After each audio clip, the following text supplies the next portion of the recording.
नमस्कार। स्वराज के खास कार्यक्रम विमर्श में आप सबों का स्वागत है और मैं हूं संतोष सिंह। जी हां, और आज इस खास कार्यक्रम विमर्श में हम बात करते हैं मोदी द्वारा संघ पर किए गए सर्जिकल स्ट्राइक के बारे में। थोड़ा अटपटा आपको लग रहा होगा कि संघ और मोदी, और वो भी मोदी द्वारा संघ पर सर्जिकल स्ट्राइक। जी हां, कुछ ऐसा ही हो रहा है। अगर हाल के दिनों में ही नहीं, लंबे अंतराल से अगर आप गौर करें मोदी के कार्यकाल को, तो आप महसूस करेंगे कि धीरे धीरे किस तरीके से वो संघ के आइडियोलॉजी को चुनौती दे रहे हैं। जेएनयू के वाइस चांसलर ने जो कहा है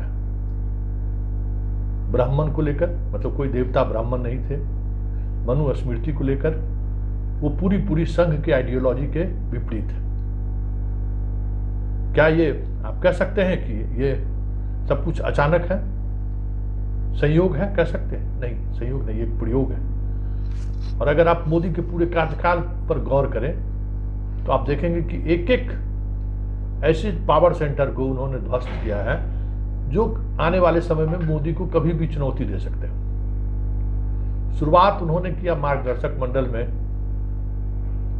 भेजने को लेकर, आडवाणी और मुरली मनोहर जोशी को उन्होंने मार्गदर्शक मंडल में भेज दिया। इतनी बड़ी ताकत अगर हम बात करें, जोशी और आडवाणी जी जैसे लोग, मार्गदर्शक मंडल के सहारे उन्हें किनारा कर दिया। उससे आगे बढ़िए, विश्व हिंदू परिषद एक ताकतवर ऑर्गेनाइजेशन था, तोगड़िया के साथ क्या हुआ, और आज विश्व हिंदू परिषद कहाँ खड़ा दिख रहा है?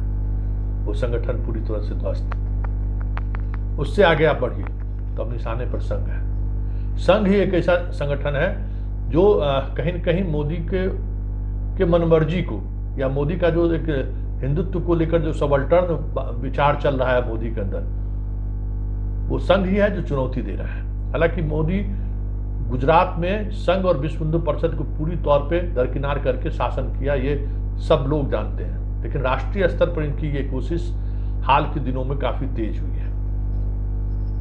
और वो संघ जो राष्ट्रीय ध्वज को लेकर, जिसके संस्थापक हेडगेवार से लेकर मोहन भागवत तक स्वीकार नहीं किए, मोदी ने उन्हें स्वीकार करने पर मजबूर किया, उनको डीपी पर लगाने पर मजबूर किया। उन्हें हर घर तिरंगा यात्रा के दौरान 13 तारीख से लेकर 15 तारीख तक संघ के हर दफ्तर पर, मुख्यालय पर तिरंगा लगाने को उन्होंने मजबूर किया। मतलब भगवा को लेकर जो आप गांधी जो नहीं कर पाए, जो कांग्रेस नहीं कर पाया, वो मोदी करके दिखा दिया। और देश और दुनिया के सामने संघ के चरित्र को भी उन्होंने बड़ी बखूबी से सामने रखा कि इन्हें राष्ट्रीय ध्वज से उस तरीके का प्यार नहीं है जिस तरीके से हर हिंदुस्तानी के दिल में प्यार है। तो वाकई में संघ के अंदर भी, संघ के बाहर भी, बीजेपी से जुड़े हुए, बीजेपी के अन्य संगठन में भी इस बात की चर्चा जब शुरू हुई कि भाई तिरंगा से लगाने में समस्याएं क्या है, तो डीपी भी बदलना पड़ा और झंडा को स्वीकार भी करना पड़ा। तो एक आइडियोलॉजिकली रूप से संघ को बीजेपी ने फोर्स किया मानने के लिए। पहली बार ऐसा हुआ है,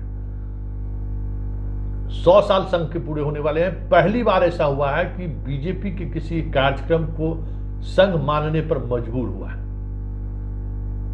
नागपुर मानने पर मजबूर हुआ और वो तिरंगा यात्रा रहा। तो आप देख लीजिए किस तरीके से संघ पर सर्जिकल स्ट्राइक चल रहा है मोदी का।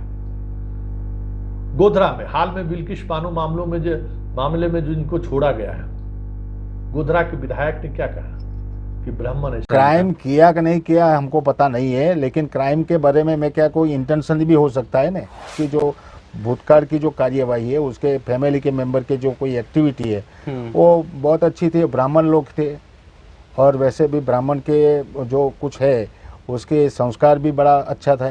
इसलिए किसी को मतलब के गुने में डाल के उसको पनिशमेंट करने का बद इरादा भी हो सकता है। से नहीं हो सकते, ब्राह्मण इस तरह के काम नहीं कर सकते। आखिर जाति सूचक शब्द का इस्तेमाल उन्होंने क्यों किया? ये संयोग नहीं है, इसको ये एक प्रयोग है। प्रयोग क्या है कि संघ का चरित्र क्या है? ब्राह्मणवादी चरित्र है। रज्जू भैया को छोड़ दें तो बाकी जितने संघ के सरसंचालक हुए हैं सारे ब्राह्मण हुए हैं, और एक ब्राह्मणवाद के प्रतीक के रूप में संघ को देखा भी जाता है। तो इसी सहारे संघ पे हमला हुआ।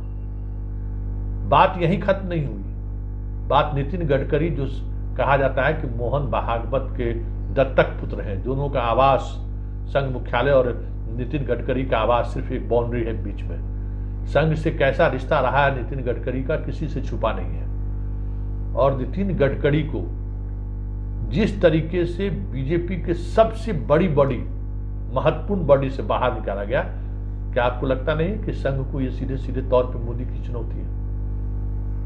बहाना जो बनाया जाए, लेकिन सीधे तौर पे चुनौती है। ये आप समझने की जरूरत है कि संघ के जो सबसे दुलारे थे उनको उन्होंने मुख्य धारा से बाहर कर दिया।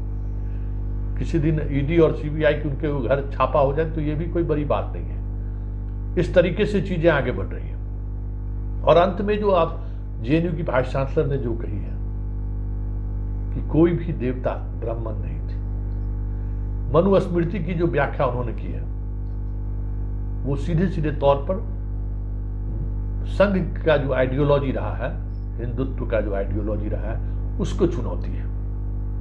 वाइस चांसलर के बारे में आप क्या जानते हैं? वाइस चांसलर तमिलनाडु की रहने वाली है, हस्बैंड उनका महाराष्ट्र का है। और उनका जो कार्यशैली है, अगर आप देखें जेएनयू के उनके कार्यशैली को, तो वाइस चांसलर बनने के बाद से ही विद्यार्थी परिषद और संघ के जो शिक्षक एसोसिएशन है वो उनके खिलाफ। ये सब कुछ क्या मोदी के मन के विपरीत हो सकता है? कल ही बड़ी हंगामा हुआ है जेएनयू में, एबीवीपी के छात्रों ने जमकर तोड़फोड़ किया है। क्यों? संघ का जो ऑर्गेनाइजेशन है वहां वीसी के खिलाफ। तो ये एक पूरी रणनीति है मोदी की कि संघ ही एक ऐसा ऑर्गेनाइजेशन बचा है जो हमें चुनौती दे रहा है, या अमित शाह के 2029 में बाधक बन सकता है। ये देखिए, सिर्फ मोदी तक सीमित नहीं है। मोदी अपने इस पूरे अभियान को अमित शाह के सहारे आगे बढ़ाना चाहते हैं कि जब मैं ना रहूं तो अमित शाह उसको आगे बढ़ाए। तो ये सारी लड़ाई, संघ से लेकर लड़ाई हो, राजनाथ सिंह से लड़ाई हो, योगी से लड़ाई हो, ये जो भी लड़ाई लड़ी जा रही है वो लड़ाई लड़ी जा रही है 2029 को लेकर। कि उस वक्त शिवराज सिंह चौहान को हटाने की बात हो, वसुंधरा राजे सिंधिया को हटाने की बात हो, जहां कहीं भी आप देख रहे हैं कि बीजेपी के अंदर जो उथल पुथल चल रहा है, सुशील मोदी को हटाने की बात हो, ये सारे उथल पुथल जो हो रहे हैं उसके पीछे जोगी को जिस तरीके से टारगेट लिया जा रहा है, सबके पीछे एक ही उद्देश्य है कि 2029 में अमित शाह के लिए कहीं कोई रोड़ा खड़ा ना हो। और सबसे बड़ा रोड़ा संघ हो सकता है, इसलिए संघ के पूरे कैरेक्टर पर इस तरीके से सवाल खड़े कर दिए जाए कि आने वाले समय में संघ की प्रासंगिकता ही महत्व नहीं रखा।